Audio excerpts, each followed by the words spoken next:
Thank you for joining me for this 15-minute franchisee interview. If you would, please go ahead and introduce yourself. Absolutely. I'm Gulraj from Right at Home here in the peninsula, in the San Francisco Bay Area peninsula. I have been an owner for about 5 years now. In fact, it's 5 years coming up in about 20 something days. And I'm excited on how the time has flown. If you haven't gotten to know me yet, you'll be surprised to know that I moved here from the other side of the world, literally, to take up this franchise. And it was a resale that my wife and I stepped into. Though I'm the person who's the operations person, and she's the person who's seen by our the folks that we network and market with. But most of the business is run by me, and I love what I do. Okay. And so you purchased a resale Yeah. opportunity as a brand new owner. You purchased a resale opportunity. How many territories were in that resale opportunity? There were two territories. Now these were territories that were certainly not underperforming, but and at that time I didn't know that these territories had great potential. So I was lucky that I got great territories, and the previous owner was doing a good job so far. But I think what got her here wasn't going to get her much farther. And then I think fresh blood was infused at the right time, so we could take off. Awesome. Okay. So what did you do before you joined the Right at Home system? Yes, I was a business coach from 2014 till COVID time. In fact, I was a business coach, and I was helping others get their businesses more optimized and teaching them personal leadership skills so that they could be better entrepreneurs. And I was loving what I was doing. I didn't know that one day I'll be part of the Right at Home franchise. This was always a dream of mine, not Right at Home, but home care. Yep. Right at Home just happened to be just a stroke of luck, and it was just meeting. I think it was a meeting of the right type of business with the right type of ownership group, and that's why it turned out to be such a success. Okay, awesome. So I'm assuming that you got to a point where you were looking for a business to Yeah. purchase. Yes. And specifically in the senior care space, were there other opportunities with other companies that you pursued? And I suppose what I'm getting at is specifically why right at home? Sure. In fact, for many, many years, I was contemplating getting into the senior care space, Mhm. not senior care generally, but in fact, home care. This is what I wanted to do because Yeah. I was my own parents' primary caregiver when they were unwell, and this is something that was dear to me. I always felt that even though the world would say, "Oh my God, we haven't seen a son who worked so hard for his parents and is serving them so well," but I knew there was more I could have done. As I matured, I used to look back and feel that I could have done more. I could have done a better job. And the regret was eating at me slowly. And I didn't know if there was any solution until one day it just hit me that, hey, why don't I become the owner of a home care agency? I certainly can't become a caregiver and sustain my lifestyle and family. So why don't I just do something bigger and own a home care agency? So during COVID, this thought, COVID gave us a lot of time to think, all of us, Mhm. and I felt that if I do it now, this is great because maybe later on it won't be something that I think I'm right for. So I felt age-wise and experience-wise and opportunity-wise, I think this was the right time. And in COVID, I just told my wife that, hey, this is truly what I want to do, and could you please help me narrow down some opportunities. And I think it was the right place at the right time, meeting the right franchise broker, Yeah. and Right at Home came along, and it was wonderful. Yes, and to put things into perspective for our viewers here, so as you were pursuing this franchise opportunity, COVID wasn't a thing. You purchased the franchise opportunity, and then COVID became a thing at the very Yeah. beginning of your journey. So this next question is a little bit irrelevant, but also very relevant, and it is, your life has drastically changed from Yeah. when you first joined the Right at Home system to where you are now, and kind of what that day to day looked like then and what the day to day looks like now. So kind of describe that difference of being a brand new owner with Right at Home who purchased a resale opportunity versus now you're 5 years in, and what does that role look like now? Now I'll tell you, Jen, you might not like this because I think I'm going to paint a grim picture for everybody. Okay. This is a business that'll keep you busy, and I'll tell you why. Um, in fact, it keeps me busy. Other owners aren't like me. You'll see that even when we go to President's Circle and everybody's enjoying at the beach and doing their jet skiing and playing volleyball and things, and I'm often on the phone just checking in with my office and you know what I'm doing? I'm not checking in on their day-to-day activities. I keep getting them to run through the client roster with me. Okay, what are you doing with this client? What are you doing with this client? What do you, because I'm so quality obsessed that I need to know that, hey, are we doing as good of a job as we can or not? And we're not perfect. I'll be really honest with you, we're not perfect. So when I first took over this business, my day to day was in everything because I bought a running business. And you know, when you buy a running business, there's two things that are very important. You have to keep all the plates spinning, all of them, even the ones that you don't understand. Hmm. And the second thing is you can't afford to lose any clients that you have because if the numbers start going down immediately, firstly, that's embarrassing. And plus it throws off your whole calculations and the runway you had with the money that you have and things. So those were two things that I was extremely careful about. And so that kept me up day and night. But it was a good thing because you know you have to have that nervousness, otherwise you might get relaxed, and that's not good. Hmm. Now I don't have that problem anymore. We have very stable clients. The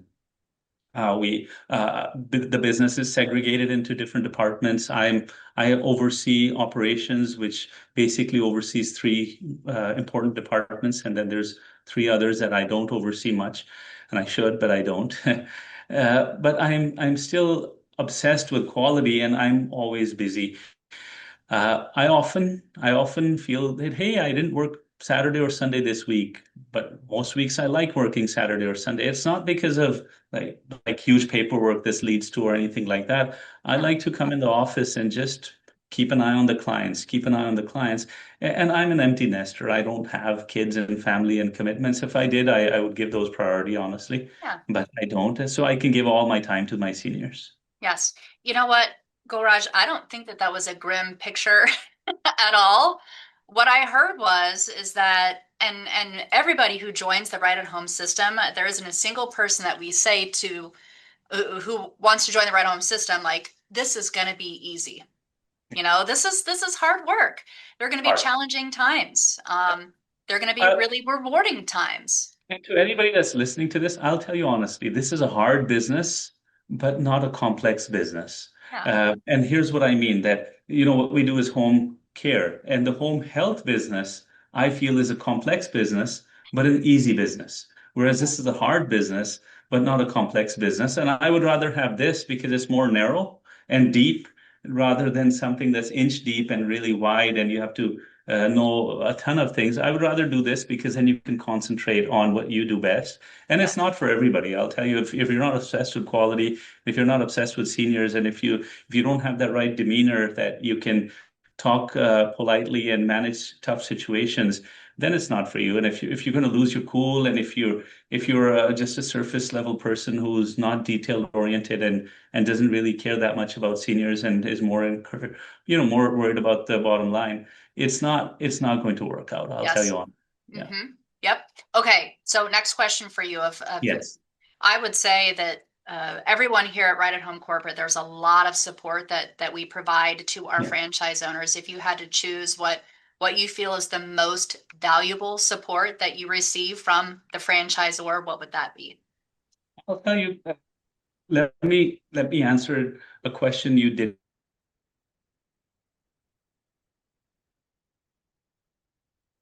I wanted to go with right at home or a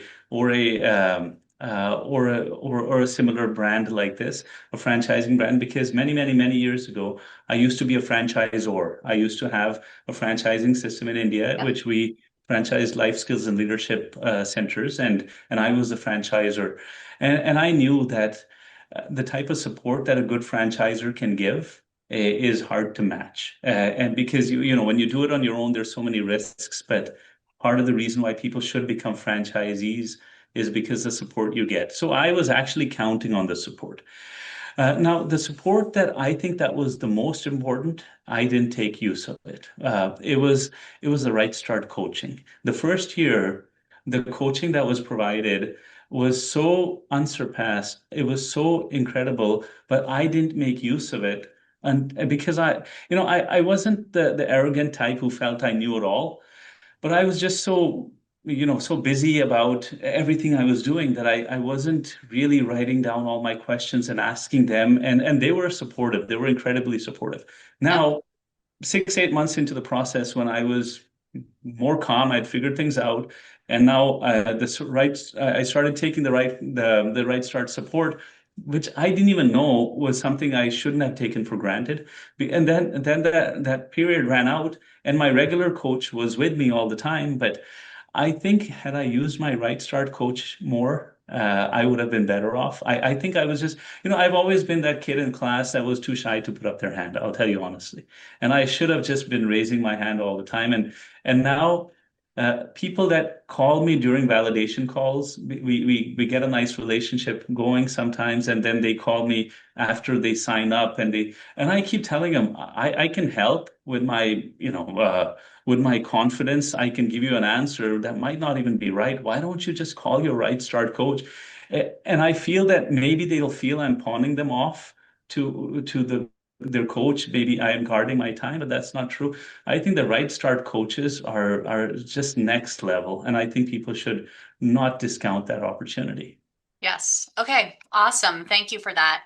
All right. So, my next question for you, Gulraj, is Yes, with you being a franchise owner for the past 5 years, you've done yes, a lot of really amazing things for seniors and adults with disabilities and their families. If you can think back to all of the amazing things that you've done, what is something that you're incredibly proud of? So just think of a heartfelt moment, something that yeah. happened, an impact that you made on someone's life that really meant something to you. This is going to sound a little boastful when I say it. When we are most proud, and there's a lot of opportunities when we're proud. When we are most proud is when a client tells us that, hey, I'm going to try you folks because I've tried these other agencies, because there's some pretty big names here where we are. And we are in an extremely competitive part of America right now. We're probably the most or in the top five most competitive regions in America in terms of home care. When they've gone through other agencies and they read our Yelp and Google reviews, and they try us, and immediately after the intake, they say, we have a good feeling about this. And then in a month or two, they say, Guraj, you were right. You folks may not be perfect, but we're so happy with you. We're so happy you have been the best part of our journey with mom or dad in the last few years. Uh, and we know we're going to make mistakes, sometimes big or small, but those mistakes are certainly a lot smaller than other agencies have made with them. And the buck always stops with me. And they feel that how come the owner always calls back or shows up to take accountability. And so when they address that, and when they thank us for that, I feel happy that even though our caregivers made a mistake here or there, they still feel that we'll never leave these folks, because it's them that we love to work with. And caregivers will come and go, but at least we have an honorable agency that's doing their best and means well, and is leaving no stone unturned and giving care to my mom or dad. I think That's that, awesome. yeah, that makes us proud. That's great. That's really great. Okay, so a couple of things that I want to congratulate you on. So you were recently a Rising Star Award winner. And just a brief explanation to our listeners. We like to celebrate things here at Right at Home. So we have different revenue levels. As soon as a franchise owner achieves that revenue level, then they get a Rising Star Award, recipient is what they receive.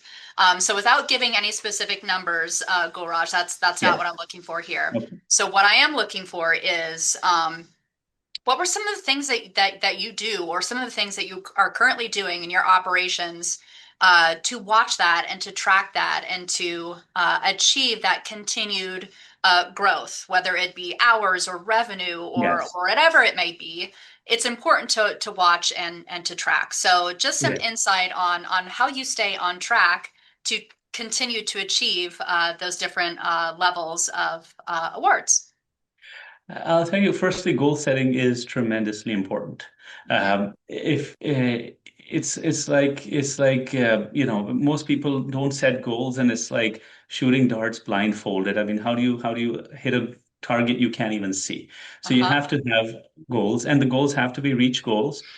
But the other side of it is that you need to staff accordingly. And I think what changed for us, and I'll tell you, Jen, after a pause in achieving rising stars, then we started accumulating them again. Yep. The pause happened because we weren't staffed for success. We weren't staffed for growth. We had goals, but we didn't Yep. have the org chart, the organization chart to accompany our ambition. And I think that changed when I was in my performance group, and performance groups are amazing. So my performance group and we did this exercise in which we all set targets, and we had to sit and said, okay, well, whatever anybody's individual target is, let's create an organization chart for 20 or 30% bigger than that target. Mhm. And as soon as I created that organization chart, I think we were on our way to hitting those numbers again. And then I created the organization chart that I need. Literally, at present, we are filling the organization chart that we need in 3 years. We're filling those positions now because I think that we'll be able to do it in two. We'll be able to hit those numbers in two. Uh, and sometimes people say, oh, it's not about the money, or money is a scorecard, or things. I think it's irresponsible for us to not do big things, because if we are doing them better than others, and we are trying harder than others, and we are breaking our backs more than anybody else is, I think it's irresponsible for us to not do as much as we can, because those seniors need our service, and they need to have somebody who's really working hard for them, and not getting stuck with an agency that's not trying, because either way they're going to pick up the phone and call somebody.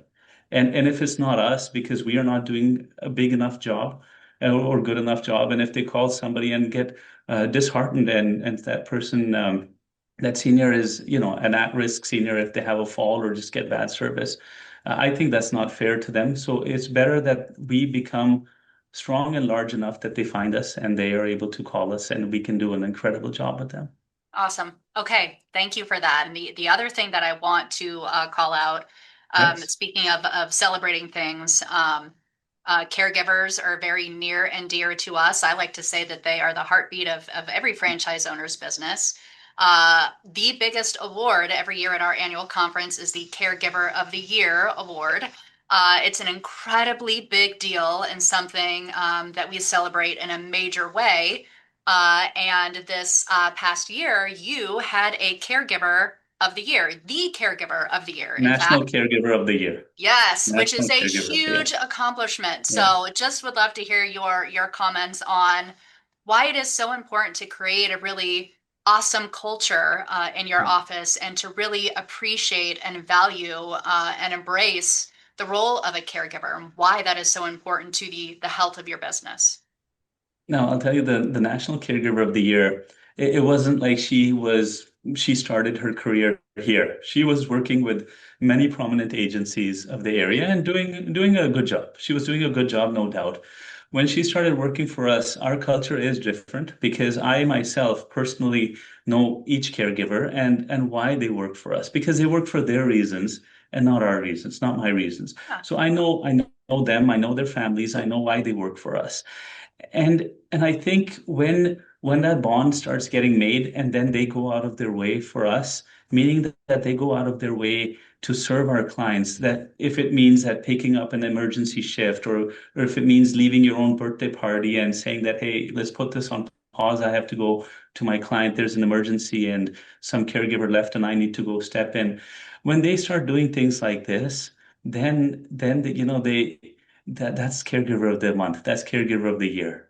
Mhm. And and so the person who was National Caregiver of the Year, she has admitted to me so many times that Gulraj, I never went out of my way like this. Like I did, but not like this, because it's just I just love it here and I love what we do. And I look back at each of the unique things that she did, and I quietly suspect that maybe my friendship, my relationship, our way of doing things, our culture here probably had an influence on her taking those decisions that actually she could list down, or we could list down and say that, hey, this person should be caregiver of the year.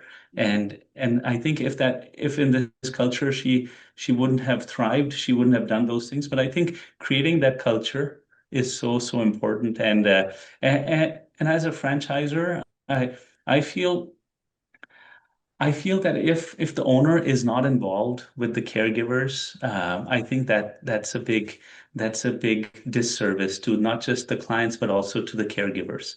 I Yes. think they'll feel connected when they feel the owner is connected to them. Okay, so that's a good segue into my next question of Okay. a piece of advice that you can give, in addition to the advice that you just gave, which is wonderful advice. A piece of advice that you can give to somebody watching this who is thinking about joining the Right at Home system. So anything that they should be thinking of right now as they're considering joining Right at Home, or maybe a piece of advice if they decide to move forward with Right at Home. I think, uh, Jen, firstly, thank you for not preparing me for these. Then I'm I forced do to that speak on from my heart. purpose. Yeah, no, thank you. I'm forced to speak from my heart. Hmm. I think anybody that's doing this, firstly, yes, you have to do it for the right reasons. Hmm. Remember, it's going to be exceptionally rewarding if you're doing it right. And if Hmm. you're not doing it right, it's going to be heartbreaking because you're going to feel guilty that, hey, we could have done a better job. We don't deserve everything that we got to hear today from a client or a caregiver. Maybe we should have been more proactive and doing a better job. Yeah. Uh, but but do remember that you have to do it for the right reasons. Hmm. And if your reasons are misaligned, and if you think that, hey, reading the numbers in home care, I think it's a great opportunity. It's up and coming. That's what people tell me. Oh, you're in the right field. It's up and coming. You know, your area, the Bay Area, is aging quickly. You're at the right place at the right time. I didn't plan for that. Those are not things I looked at. And I think that's what made it work, that my reasons were correct. I feel that I just wanted to serve seniors, and I do love seniors, and I'm the one who loves to go and sit with them and talk to them and listen to their stories and fix their phone if they're locked out of it and just spend time with them. And I think if that's not in you, then perhaps it won't work. And maybe there are people in the system that would just, snicker and laugh at me and saying that, hey, Guraj, we're running a better business than you are, and that's not us. You're not describing us in any. Maybe they just have a really good business acumen and they have hired the right people. But I think it probably will work really well if you are the right type of person, and Yeah. and it'll work each time, every time. There's no guarantees in life, but this I can guarantee, that if you're the right person who loves seniors and likes to work hard and is going to be incredibly proud with these achievements, I think there's no way you can fail. Okay, awesome. That was wonderful advice. And I want to thank you for doing this interview with me. I know you've done one with me in the past, so thank you for doing this again. And congratulations on all of your achievements with Right at Home the past 5 years. We are so lucky to have you here in the Right at Home system. And I look forward to many more years of Thank you. achievements there in your neck of the woods. So thank you so much for everything. And thank you for doing this interview with me today. Of course, of course. Thank you.